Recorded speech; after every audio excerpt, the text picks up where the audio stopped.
ಗೌರಿ ಕಲ್ಯಾಣ ಇವತ್ತಿನ ಸಂಚಿಕೆಯಲ್ಲಿ ಗೌರಿ ಹಾಗೆ ವಿವೇಕ್ ಇಬ್ಬರು ಬಂದ್ಬಿಟ್ಟು ಸೀರೆ ಶಾಪಿಂಗ್ ಅಂತ ಬಂದಿರ್ತಾರೆ. ಅದೇ ರೀತಿ ಇದು ಗೌರಿಗೆ ಸೀರೆ ಕೊಡಿಸ್ತಾ ಇರೋದು ಅಂತ ಗೌರಿಗೆ ಗೊತ್ತಿರೋದಿಲ್ಲ. ಅದೇ ರೀತಿ ಗಂಡ ಹೆಂಡತಿ ಇಬ್ಬರು ಸೇರಿ ಬಂದ್ಬಿಟ್ಟು ಸೀರೆ ಪರ್ಚೇಸ್ ಮಾಡೋಕ್ಕೆ ಅಂತ ಕೂತ್ಕೊಳ್ತಾರೆ. ಆಗ ವಿವೇಕ್ ಹೇಳ್ತಾನೆ, ರಿಚ್ ಆಗಿ ಕಾಣಿಸ್ಬೇಕು ಅಂತ ಸೀರೆ ತೋರಿಸಿ ಅಂತ ಹೇಳ್ಬಿಟ್ಟು ಹೇಳ್ತಾನೆ. ಅದಕ್ಕೆ ಗೌರಿ, ಏನು ನಿಮ್ಮ ಅಮ್ಮನಿಗೆ ಸೀರೆ ತೊಗೊಳ್ತಿದ್ದೀರಾ, ಒಳ್ಳೆಯದಾಯ್ತು, ಚೆನ್ನಾಗಿರೋದೇ ತೊಗೊಳ್ಳಿ ಅಂತ ಗೌರಿ ಹೇಳ್ತಾ, ಅದಕ್ಕೆ ಅಮ್ಮನಿಗಲ್ಲ ನಿನಗೆ ಅಂತ ವಿವೇಕ್ ಹೇಳ್ತಾನೆ. ಆನಂತರ ಏನಾಗುತ್ತೆ ಅಂತಂದರೆ ರಿಚ್ ಆಗಿರೋ ಸೀರೆ ತೋರಿಸಿ ಅಂದ ತಕ್ಷಣ ಅವರು ತುಂಬ ಒಳ್ಳೊಳ್ಳೆ ಸೀರೆಗಳನ್ನ ತೋರಿಸ್ತಾರೆ. ಆನಂತರ ಏನಾಗುತ್ತೆ ಅಂತಂದರೆ ಒಂದು ಸೀರೆನ ಸೆಲೆಕ್ಟ್ ಮಾಡ್ತಾನೆ ವಿವೇಕ್. ಆ ಸೀರೆ ತುಂಬಾ ಚೆನ್ನಾಗಿರುತ್ತೆ. ಅದೇ ರೀತಿ ಅವನು ಕೂಡ ಇದನ್ನ ಟ್ರೈ ಮಾಡಿ ಹೋಗು ಅಂತ ಗೌರಿಗೆ ಹೇಳ್ತಾನೆ. ಗೌರಿ ಕೂಡ ಸೀರೆ ತೊಗೊಂಡು ಹೋಗ್ಬಿಟ್ಟು ಟ್ರೈ ಮಾಡಿ ನೋಡ್ತಾಳೆ. ಸಖತ್ತಾಗಿ ಕಾಣ್ತಿರ್ತಾಳೆ. ಇದನ್ನು ನೋಡಿದ ವಿವೇಕನಿಗೆ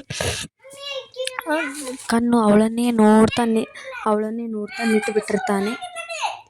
ಆನಂತರ ಏನಾಗುತ್ತೆ ಅಂತ ಅಂದರೆ ಗೌರಿನ ಬಂದುಬಿಟ್ಟು ವಿವೇಕ್ ಹತ್ರ ನಿಂತ್ಕೊಳ್ತಾಳೆ. ವಿವೇಕ್ ಆ ಕಡೆ ಈ ಕಡೆ ನೋಡಿದೆ ಗೌರಿನೇ ನೋಡ್ಕೊಳ್ತಾ ನಿಂತ್ಬಿಡ್ತಾನೆ. ಗೌರಿ ಕೈ ಅಲ್ಲಾಡಿಸ್ತಾಳೆ, ಮುಖ ಹೀಗೆ ಮಾಡ್ತಾಳೆ. ಆದರೂ ಕೂಡ ವಿವೇಕ್ ಆ ಕಡೆ ಈ ಕಡೆ ಅಲ್ಲಾಡಲ್ಲ. ಹಲೋ ವಿವೇಕ್ ಸಾಹೇಬ್ರೇ, ಗಂಡ ಏನು ನೋಡ್ತಾ ಇದ್ದೀರಾ, ಚೆನ್ನಾಗಿ ಕಾಣ್ತಿದೆಯಾ ಅಂತ ಗೌರಿ ಕೇಳ್ತಾ ಇದ್ದಕ್ಕೆ, ಹಾಂ ಚೆನ್ನಾಗಿ ಕಾಣ್ತಾ ಇದೆ, ನಿನಗೆ ಓಕೆ ಅಲ್ವಾ ಅಂತ ವಿವೇಕ್ ಹೇಳ್ತಾನೆ. ನೀವು ಓಕೆ ಅಂದರೆ ನನಗೂ ಓಕೆ ಅಂತ ಗೌರಿ ಹೇಳ್ತಾಳೆ. ಅಷ್ಟೇನು ಓವರ್ ಆ್ಯಕ್ಟ್ ಮಾಡಬೇಡ, ಇಷ್ಟ ಆಗಿದ್ದರೆ ತೆಗೆದುಕೋ, ಇಲ್ಲಾಂದರೆ ಬೇರೆದು ನೋಡು ಅಂತ ಹೇಳ್ತಾನೆ. ಅದಕ್ಕೆ ಗೌರಿ, ಇಲ್ಲ ನೀವು ಸೆಲೆಕ್ಟ್ ಮಾಡಿದ್ದು ನನಗೆ ತುಂಬಾ ಇಷ್ಟ ಆಯಿತು, ಇರಲಿ ಇದು ಅಂತ ಗೌರಿ ಹೇಳ್ತಾಳೆ. ಹಾಗೆ ಬಂದುಬಿಟ್ಟು ವಿವೇಕ್ ಇದ್ರದ್ದು ರೇಟ್ ಎಷ್ಟು ಅಂತ ಗೌರಿ ಕೇಳ್ತಾಳೆ. ಅವರು ಜಾಸ್ತಿ ಹೇಳ್ತಾರೆ. ಅದಕ್ಕೆ ಅಯ್ಯೋ ಇಷ್ಟ ನನಗೆ ಬೇಡ ಬಿಡಿ ಅಂತ ಗೌರಿ ಹೇಳ್ತಾಳೆ.